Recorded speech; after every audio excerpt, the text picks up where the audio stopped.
Okay, so I almost didn't answer this question because it's really heavy, right? But then I started working out, and then I was thinking about when I needed someone to answer this question for me. So if you don't like my voice, if you don't like seeing my face, then swipe away because this is gonna be a long one, okay? So let me start off with a quote by the Buddha, all right? The Buddha said, "You yourself must strive, the Buddhas only point the way, the meditative ones who tread the path are released from the bounds of Mara," right? And Mara was this evil cat back in the day of the Buddha who tried to tempt the Buddha with strippers and hoes, right?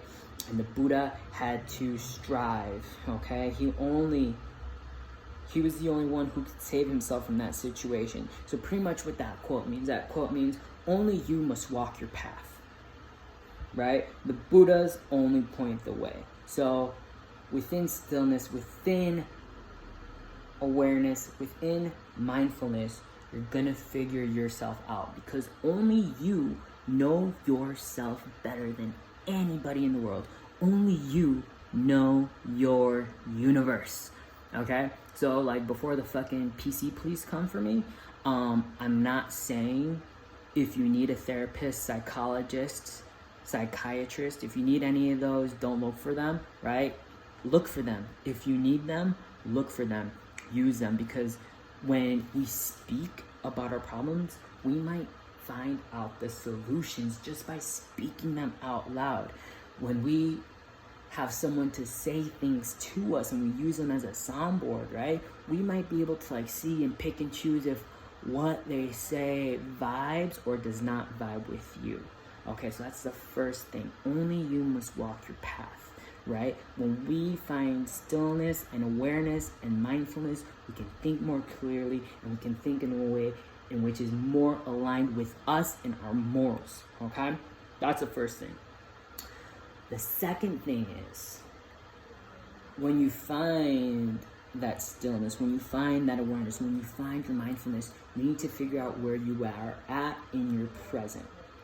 And when you figure out where you are at in your present, then you can add the things you need to add, which is like the exercise, the reading, the right eating, meditating, journaling. You can add the right things, or you can take away the negative things, right? The free dopamine, the addictions, the negative self-talk, right?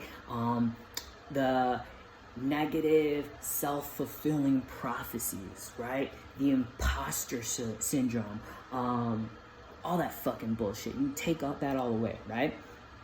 So when you find that mindfulness for yourself, when you find where you are at, you can figure out what you need to add and what to take away so you can transcend to that next step, okay?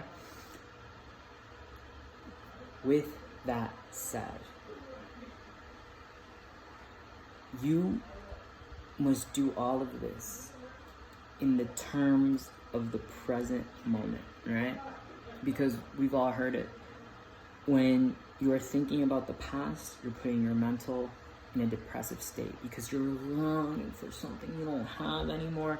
And the universe says, dude, I'm giving you the best gift in the world. I'm giving you the present, where you can change the perspective you have of your past, right? And then on the flip, right, if you're hungry and you are craving the future or a goal, something you haven't earned yet, something you haven't created yet alongside with the universe, or something that hasn't even happened yet, again, you're telling the universe that you don't give a fuck about the best gift in the world, your present, because you just want the future. You want something imaginary, something that you haven't even built yet, right? And that's gonna put your mental in a state of anxiety. So everything that you're doing, you must do it in the state of the present moment, okay? The third thing that I'm gonna tell you is something that my dad taught me. He said, Santi, everything in life has a solution except death. And this is pretty cool because my dad's a gangster, right? And this is very similar to the way that Buddhists think. Buddhists think in the term it's called equanimity, right? Things are not inherently bad, things are not inherently good, they just are. And when we think about things like that, then that opens up just like a huge, like bountiful amount of new perspectives, right? Because when we think about things and they're inherently bad, we're like, man, fuck this, right? It's gonna be hard, it's gonna be terrible, it's gonna be wretched to get out of this. When we think about things and they're inherently just good, and we're like, oh shit, we're chilling, and then you might find complacency, right? So when we think in terms of equanimity, we're just riding the wave, we're giving our present its best shot of transcending to the next level, instead of thinking in terms of negative, positive. This is the rule of non-duality, right? This is yin and yang. This is the law of attraction, right? This is polarity. And then pretty much the last thing is just like, don't be scared, dude. Don't be scared of taking risks. I'm 30. I'm gonna be 30 in October. And I look back on the past, and I look back on all the times where I held back because I was scared to take a risk. I think back on the times where I quit shit because I was scared to take a risk.